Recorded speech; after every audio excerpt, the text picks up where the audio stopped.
जरा सोचिए, एक छोटा सा बीज, उसके अंदर एक पूरा का पूरा पौधा छिपा होता है। कमाल है ना? पर यह कहानी शुरू कहाँ से होती है? एक बीज का जो सीक्रेट ब्लूप्रिंट होता है वो आखिर आता कहाँ से है? तो चलिए आज इसी सवाल के तह तक चलते हैं। हम उस छोटी सी माइक्रोस्कोपिक दुनिया में झांकने वाले हैं जहां से हर बीज की कहानी की शुरुआत होती है। तो इस सवाल का जवाब एक शब्द में है, ओव्यूल। जी हाँ, यही वो स्ट्रक्चर है जो फर्टिलाइजेशन यानी निषेचन के बाद एक बीज में बदल जाता है। मतलब सारी कहानी की जड़ यही है। अब थोड़ा टेक्निकल हो जाएं तो ओव्यूल का एक और नाम है मेगास्पोरेंजियम। सुनने में थोड़ा मुश्किल लग सकता है, पर बस ये समझिए कि ये पौधे के लाइफ साइकिल का वो सबसे ज़रूरी हिस्सा है जहां अगली पीढ़ी की मतलब नेक्स्ट जनरेशन की नींव रखी जाती है। तो फिर देर किस बात की, चलिए इसके और अंदर चलते हैं और देखते हैं कि एक टिपिकल ओव्यूल आखिर अंदर से दिखता कैसा है, इसके अलग अलग पार्ट्स क्या है और उनका काम क्या है, सब समझेंगे।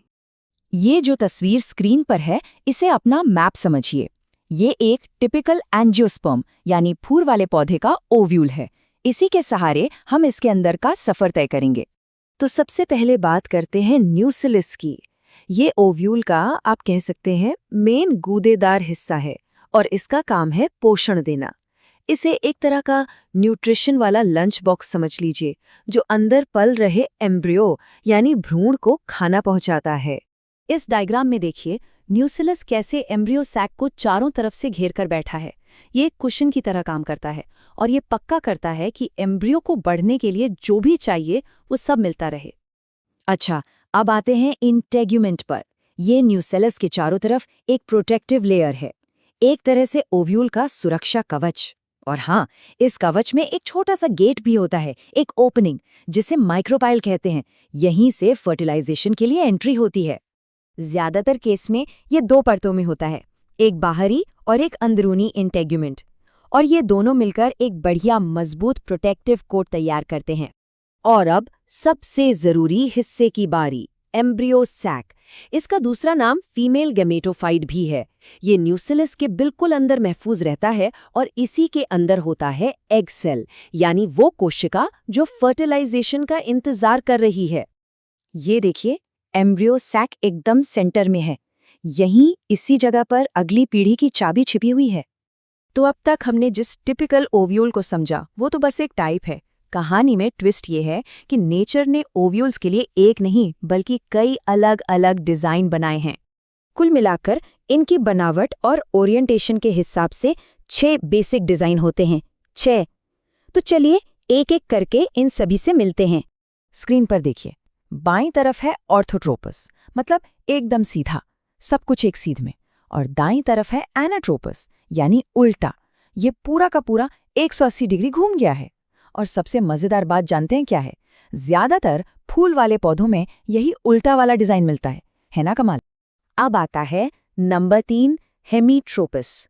इसे ट्रांसवर्स ओव्यूल भी कहते हैं, आसान भाषा में आड़ा। इसमें क्या होता है कि ओव्यूल की जो बॉडी है वो अपने डंठल यानी फ्यूनिकल से ठीक 90 डिग्री के एंगल पर मुड़ी होती है, बिल्कुल एक राइट एंगल पर। चौथा डिजाइन तो और भी इंटरेस्टिंग है। इसका नाम है कैम्पिलोट्रोपस, यानी कर्व्ड या घुमावदार ओव्यूल।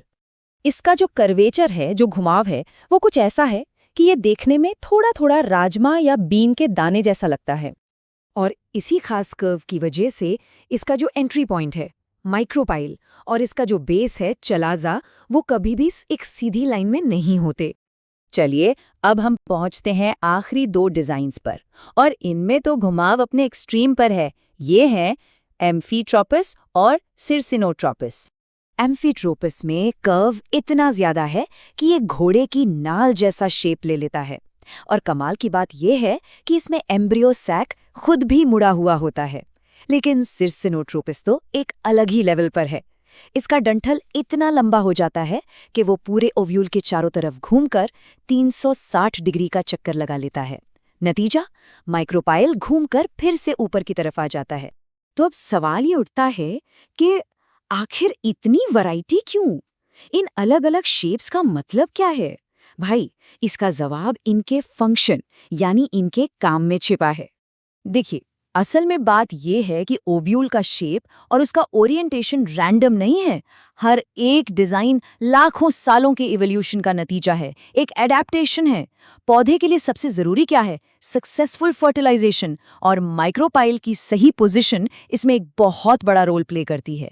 तो ये जो डाइवर्सिटी है, ये हमें दिखाती है कि रिप्रोडक्शन को कामयाब बनाने के लिए नेचर के पास कितनी कमाल की स्ट्रैटेजीज हैं।